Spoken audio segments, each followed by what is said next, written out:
In China, Colombian President Gustavo Petro arrived for an official visit where he will hold a meeting with his counterpart Xi Jinping.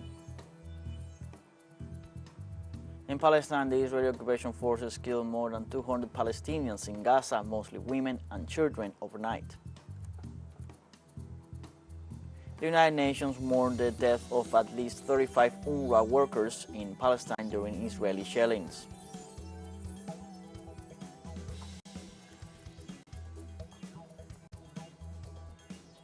Hello, welcome to From the South. I'm Luis Alberto Matos from the teleSUR studios in Havana, Cuba. We begin with the news. The president of Colombia, Gustavo Petro, has arrived on Tuesday in Beijing, the capital of China, where he will hold a meeting with his counterpart Xi Jinping. The head of state, who arrived along with Foreign Minister Álvaro Leiva Durán, among other members of his cabinet, was welcomed with military honors by the ambassadors of Colombia in China and his counterpart in Bogotá, Sergio Cabrera, and Su Jinyan, and the Director General of the Chancellery for Latin America and the Caribbean, Kai Wei. President Petro stressed the importance of advancing in a multipolar world and said that part of his visit is focused on trade issues under the Belt and Road Scheme.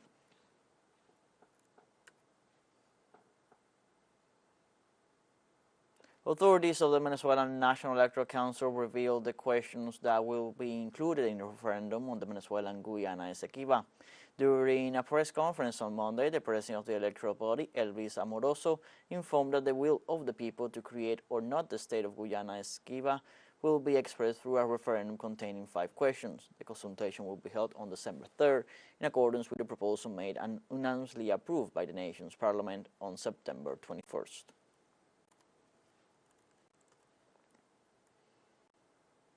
The first vice president of the United Socialist Party of Venezuela, Diosdado Cabello, spoke on Monday about the primaries held by a sector of the opposition which denounced as a fraud for its characteristics and irregularities. You know that yesterday the opposition made an event, an activity that has already been a little more than a year announcing, and from the beginning, given the conditions under which it was being organized. The final result could be seen as a chronicle of an announced fraud, all the characteristics and conditions of a fraud that manifested yesterday, but it's a fraud that is even mockery from the 600,000 people who went to vote. Thus, the first vice president of the United Socialist Party of Venezuela affirmed that this process of internal consultation of a sector of the opposition did not have a system that verifies and lends credibility to the figures presented. There are the notebooks with which people voted? No, they do not exist. You can't contrast the notebook with the vote. Can you contrast it? It is possible to do that? No. Then those who have called for free, transparent, credible, and verifiable elections make a mock-up that is neither transparent, nor credible, nor verifiable, nor an election. President of Venezuela, Nicolás Maduro, referred to fraud driven by a sector of the extreme right. Frauds now is public and obvious, regrettable that they mock an important group. I've been watching statements by various Venezuelan political spokesmen. I've been watching videos of people denouncing fraud, audios coming out, videos and promises that there is much more audio and video material and witness. These people have always disrespected their own followers, so they have fewer followers. They always mocked them, took them on violence adventures, guarimbas, and then abandoned them. On Sunday, October 22nd, a sector of Venezuelan opposition carried out an internal consultation process in search of a candidacy for the upcoming presidential elections, a primary that was marked by divisions as well as a series of irregularities. This event was in doubt due to internal differences between the different political actors that organized it, and that at the last minute several candidates decided to withdraw. Bolivia's Attorney General's office requested 30 years in prison for genocide for former de facto President Gianni Áñez for the Sacaba and Sencata massacres in 2019. The entity also pointed out that the persecution's accusation reaches 18 former officials of our government, among them former chiefs of the military forces, who are considered to be former collaborators of Áñez and participants in the murder of more than 10 citizens with firearms projectiles, leaving several wounded. The prosecutor's indictment concludes the investigations with more than 700 pieces of evidence collected that support the accusatory thesis.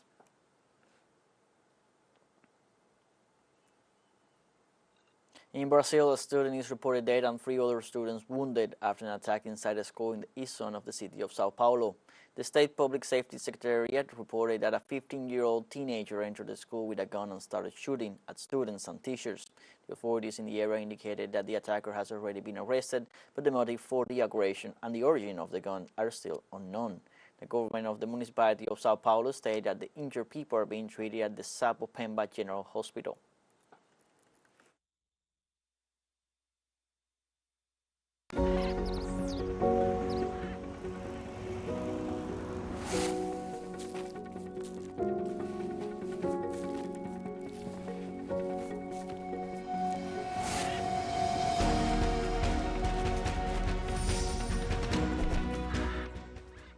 For several years now, passers-by in the municipality of Playa have been able to enjoy mural paintings that are rare to find in Cuba. We're talking about the series of colosos, these giant faces of children that decorate the sometimes deteriorated walls of the city. Who is the author of these masterpieces that brighten up the community spaces of Havana?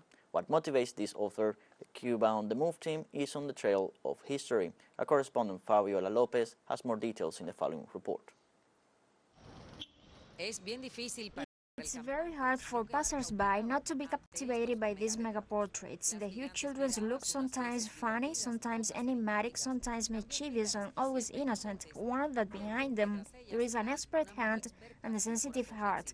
But why does the artist paint only children? Children inspire me since they represent innocence. A kid's gaze is a byword of joy somehow, and that's what I paint on walls. Joy, and I am painting the future, of course. Maicel Lopez deems that those children he's painting are colossal, grounded in what they represent for society.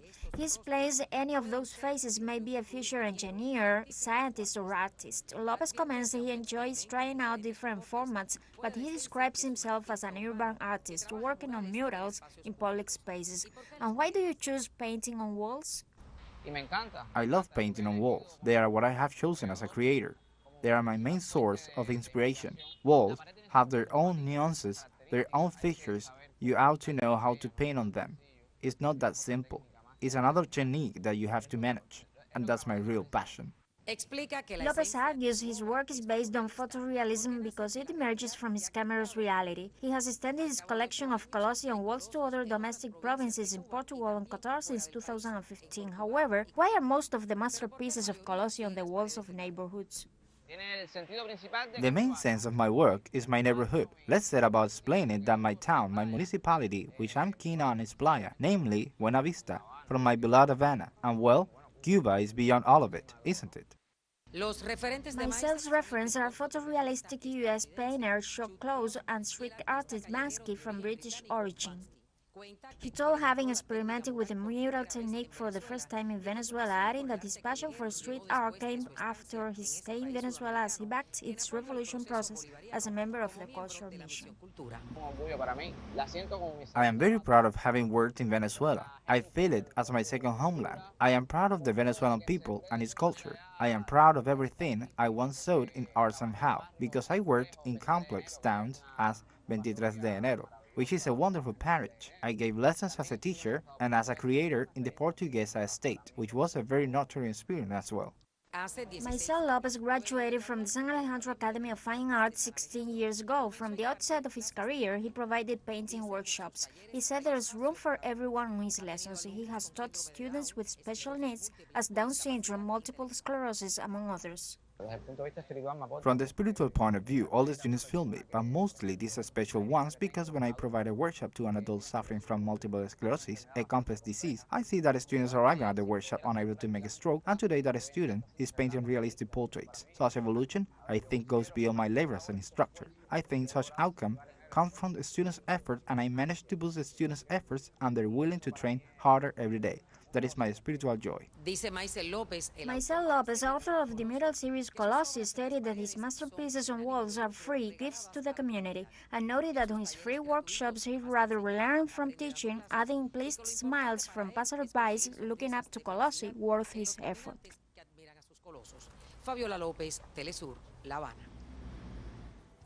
Let's take a short break, but remember you can join us on TikTok at teleSUR English, where you'll find news in different formats, news updates, and much more. Those stories coming up. Stay with us.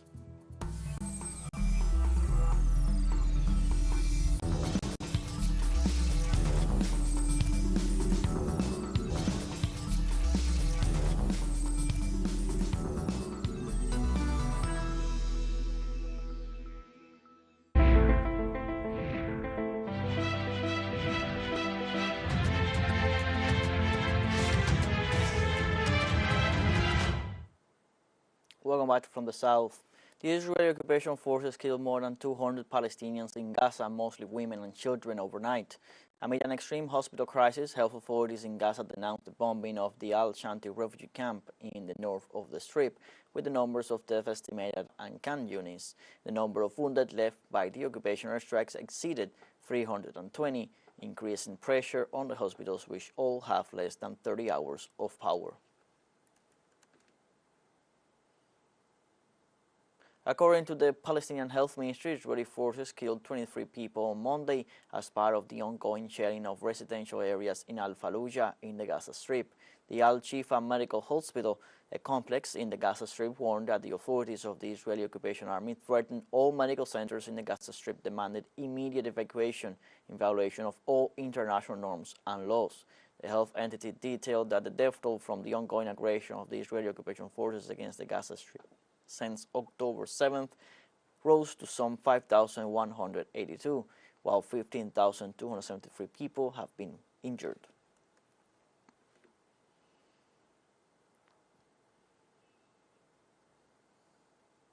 Syrian and Lebanese foreign ministers held a meeting where they condemned the Israeli aggressions against Gaza. Through a joint statement, the parties stated that Damascus and Beirut affirmed the need to implement international resolutions to end the Israeli occupation of the occupied Arab territories in Palestine, Lebanon, and the Syrian Golan. They also discussed the challenges related to the Syrian refugee crisis in Lebanon and emphasized the importance of joint cooperation to ensure a dignified return of the displaced people.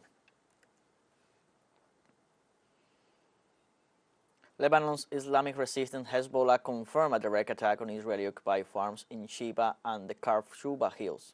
The militant group acknowledged it had launched the attack with guided missiles against the Israeli military bases in Al-Abad and Misgaf Am, as well as against two sites in Al-Bayad opposite Balida in Lebanon and Al-Marikiyah. This operation occurred while the Israeli occupation forces bombarded the vicinity of the border towns of Aitarun and Blida. The Lebanese resistance group continues to pound sites belonging to the Israeli occupation army along the Lebanon-Palestinian border in response to the genocidal attacks on the Gaza Strip.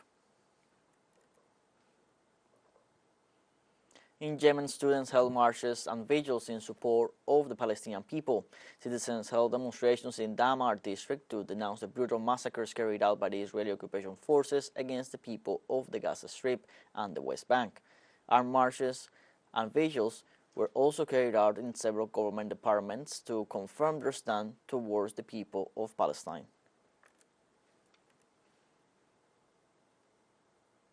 The United Nations mourned the death of at least 35 workers of its Agency for Palestine Refugees murdered by Israeli bombardment in Gaza. On Monday, the agency's Secretary General Antonio Guterres expressed sadness over the death of its workers and thousands of civilians in the midst of the Israeli occupier siege against the Palestinian people. Guterres also expressed his support for the agency's workers who remain in the area assisting thousands of civilians under siege. On the other hand, UNRWA said that nearly 600,000 internally displaced people are sheltering in 150 agency facilities in the Gaza Strip, 420,000 of whom are sheltering 93 in the southern part of the territory. It was also said that 40 agency facilities have been damaged since the confrontations erupted on October 7th. Dozens of Gaza residents have begun to leave the United Nations Relief and Works Agency for Palestine Refugees schools, where they were sheltering, and have started to head to medical centers and hospitals. This has created a major obstacle for medical services. From Gaza, our correspondent Huda Hegazi tells us more. The lack of food, drinking water, and electricity has spread to the urban schools. This has led hundreds of Gaza's residents who were sheltering in them to evacuate the hospitals and medical centers to at least have access to drinking water and electricity. We have left and lost our homes, and we have come here. As you can see, our situation cannot be described in words. As you can see, there we had no electricity and no water, and the situation in the schools was very difficult, and there were many people. So we came here to evacuate. However, there is no safe place here. We are all exposed to be martyred, but we came here to protect our children. Another reason that has encouraged the people of Gaza to leave the schools and seek shelter in the hospitals is that more than 170 schools have been directly damaged by Israeli bombs. However, hospitals are not a safe place either. Since last week, a hospital was deliberately bombed and more than 500 people lost their life in this genocide. The enemy has no mercy, neither on children nor on trees, nor on buildings, nor on old people, nor on minors. It does not differentiate anyone. It kills the minor before the adult and destroys even the stones. We have come to look for a safe place, but the occupation forces have not left any safe place, neither hospitals nor the UNRWA schools, nor any place belonging to any European institution. Unfortunately, the great crowding of people in hospitals is hindering the work of medical teams, and new disease and pandemic are emerging. This is the true reality of the Gaza people. No home, no shelter, no nothing. Their only goal now is to survive the war, and that is why they decide to come to these medical centers in spite of the difficult circumstances. teleSUR, Gaza, Palestina. We have a second short break coming up, but before we invite you to visit our YouTube channel at teleSUR English, there you'll be able to rewatch our interviews, top stories, special broadcastings, and more. Hit the subscribe button and activate the notification bell to stay up to date on the world's most recent events. Final short break, don't go away.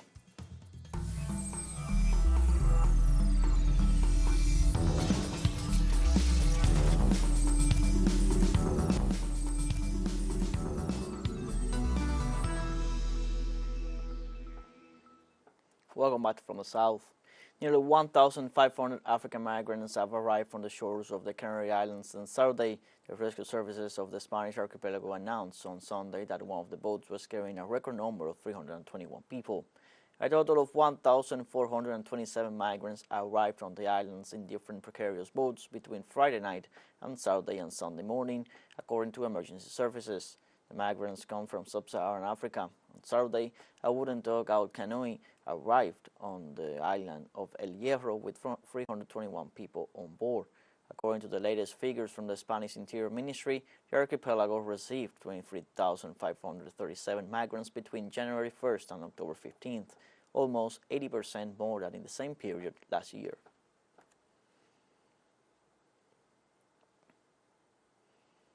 In Japan, Prime Minister Fumio Kishida declared on Monday that he is preparing to take bold economic measures. Among the measures his administration will take are income tax cuts for inflation, hit households, and tax breaks for businesses to promote investment. In his speech at the opening of a new parliamentary session, Kishida said the time had come to move from a low-cost, low-wage, cost-cutting economy to one underpinned by growth led by sustainable wage increases and active investment. The Prime Minister said he was determined to help citizens cope with the impact of rising food prices, utilities, and other costs that have outpaced wage increases. In Japan, experts at the Fukushima Daiichi nuclear power plant have completed the discharge of the second batch of treated water into the Pacific Ocean, Tokyo Electric Power Company. During the second phase that began on October 5th, the company discharged about 7,800 tons of liquid that corresponds to the volume of the first phase of discharge that ended on September 11th. TEPCO said that to date, there have been no anomalies or deviations from the established parameters. Last week, a working group from the International Atomic Energy Agency arrived in Japan to monitor the release process. The IAEA team and experts from China, South Korea and Canada collected water samples near the Fukushima nuclear complex on Monday, prompting growing criticism of the long-term causes of the release of the contaminated water.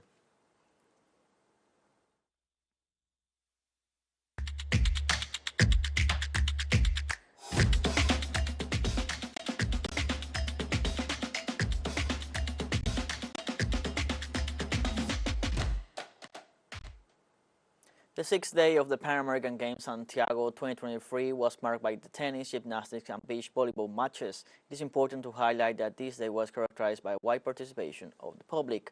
Our correspondent Eduardo Regonesi has more details in the following report.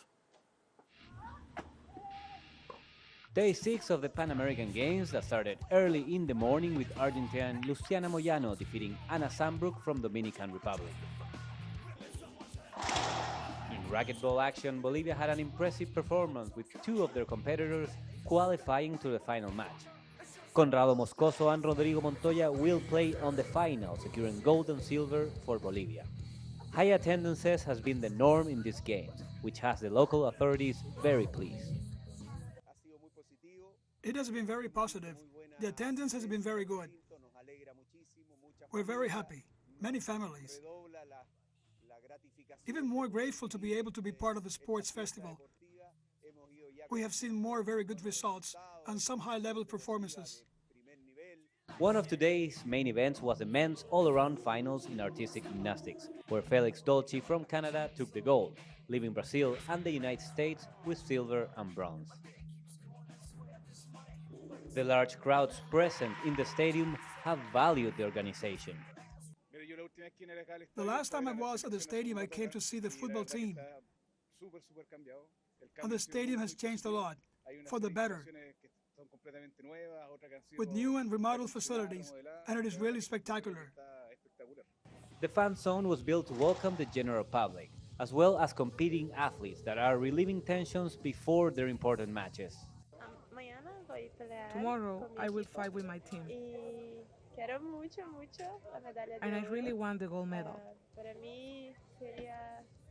It will be very nice if I win the gold medal. The day will close with the very popular Chilean Cousins Grimaldi in beach volley against the Mexican couple Virgin and Saravia. Like this, we have come to the end of this news brief. Before saying goodbye, we want to thank our Caribbean audience, especially the audience of Trinidad and Tobago. We are pleased to share our information, our newscasts, and contribute to provide an alternative news source of the latest world events, tell you the life stories of the people of the South, and break the hegemonic media dominance. You can find these and many other stories on our website, telesurenglish.net. You can also join us on social medias, Facebook, X, Instagram, Telegram, and TikTok. For TeleSUR English, I'm Luis Alberto Matos. Thank you for watching.